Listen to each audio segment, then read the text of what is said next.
बड़वानी जिले के राजपुर ब्लॉक के ग्राम नरावेला के एकलव्य आदर्श आवासीय स्कूल में छात्र और छात्रा भ्रष्टाचार की अपनी समस्या लेकर बहुत परेशान। स्कूल में कई भ्रष्टाचार के आरोप लग चुके हैं, जिसके चलते 3 शिक्षक को निलंबित कर दिया गया है। जांच जारी है और स्कूल के छात्र छात्रा कई बार अधिकारियों से भ्रष्टाचार और समस्याओं की शिकायत भी करके आ चुके हैं। इसके बाद भी निराकरण नहीं निकला। इसके चलते छात्र छात्राओं ने एकत्र होकर स्कूल से बाहर जाना चाहा, तो वही ड्यूटी पर जो शिक्षक थे उन्होंने गेट पर ताला लगाया, जिससे बच्चे बाहर नहीं जाए।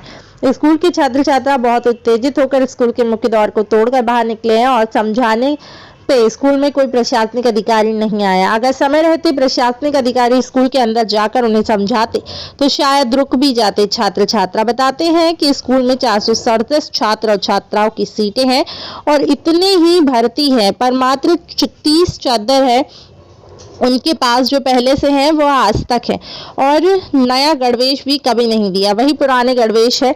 छात्र छात्राओं के पालकों ने बताया है कि पढ़ाई स्कूल में एमपी बोर्ड की पुस्तकों से की जाती है, जबकि परीक्षा में जो पेपर आते हैं वह सीबीएसई दिल्ली से आते हैं। क्या नाम है बेटा आपका? मेरा नाम विवेक सेमले है। हम एकलव्य आदर्श आवासीय विद्यालय राजपुर के विद्यार्थी हैं।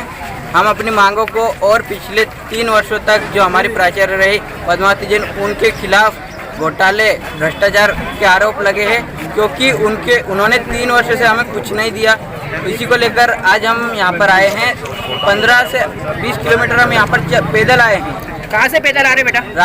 नरावला से आए हैं, जो कि राजपुर से 5 किलोमीटर दूर है। हम वहाँ से इतनी दूर आए हैं तो कम से कम प्रशासन को समझना चाहिए, कलेक्टर महोदय को समझना चाहिए कि बच्चे जब इतना पैदल चल के आए तो वो कम से कम यहाँ पर तो आए। अभी तक कलेक्टर नहीं आए हैं? नहीं आए हैं। और आप कब कितनी बजे से आ रहे पैदल? हम सुबह से आए हैं। सुबह कितनी बजे से? सुबह वहाँ से 10 बजे से आए थे। चलते चलते यहाँ पर आते हुए हमको 3 बज चुके हैं। आपकी कलेक्टर साहब से क्या मांगे? हमारी मांगे यही है कि हमारे जो अभी वर्तमान प्राचार्य उनके ऊपर जो लगे हैं झूठा आरोप उसको निरस्त कर दिया जाए, क्योंकि जिन्होंने लगाया वही उन्होंने ही भ्रष्टाचार किया और भ्रष्टाचार होने के बाद जब ये बात उजागर हुई, उनके खिलाफ कार्रवाई हुई, उसके बाद में उन्होंने ये आरोप लगाया। ये दरअसल उनकी चाल है, क्योंकि वो अगर अभी के प्राचार्य को दबा देंगे तो फिर बच्चों को जो सामान नहीं मिलना चाहिए वो मिलेगा भी नहीं, तो बच्चों को मालूम भी नहीं पड़ेगा कि क्या मिलेगा, क्योंकि करीबन 3 से 4 करोड़ का घोटाला हुआ है, जो कि बहुत ही शर्मिंदगी की बात है। मध्य प्रदेश शासन को मैं बोलना चाहूँगा कि ऐसे भ्रष्टाचार होते हैं, विद्यार्थियों के साथ होते हैं, तब तो कोई आवाज़ नहीं उठाता, पर किसी नेता की कोई रैली हो या फिर उनके घर में कुछ भी हो जाए तो उस बात को बहुत उजागर किया जाता है। तो इस बात को भी उजागर किया गया है। कम से कम इस बात को सीरियस लिया जाए और कम से कम हमारे यहाँ पर जितने भी बच्चे हैं सभी की मांग है कि कार्रवाई हो और जितना भी गबन हुआ है वो पूरा का पूरा पैसा बच्चों के खातों में वापस डाला जाए। आप हमें ये बताइए कि भ्रष्टाचार किसने किया है? भ्रष्टाचार पूर्व हमारे जो प्राचार्य थी पद्मावती जैन और उनकी एक साथी है, उनके द्वारा किया गया। हाँ। अच्छा, तो आप प्रशासन से इसकी जांच की मांग करते हैं? जांच हुई, 1 महीने में जांच हुई, जांच दल आया, एससी साहब ने भेजा, निष्कर्ष निकला नहीं। तो जांच दल किस काम का था? मैं तो ये पूछना चाहता हूँ, जांच दल भेजते क्यों हैं जब वहाँ पर बच्चों से बस केवल लिखवाया जाता है कि क्या नहीं मिला और क्या मिला, जब बच्चों के सामने फाइल खोलकर वहाँ पर देखना चाहिए कि इनको ये मिला था कि नहीं, इनकी साइन है कि नहीं। फर्जी साइन से कसम से पिछले वर्ष हमने खेल का सामान आया था उसका विरोध किया, उसके बावजूद वो 1 लाख का सामान वापस रिफंड या फिर रिप्लेस में गया और रिफंड हुआ तो पैसे कहाँ गए? मैं तो ये पूछना चाहता हूँ कि शासन स्कूलों का ध्यान रखती है या केवल बस उनके जो नेता है उनकी जेबों की ओर ध्यान रखती है?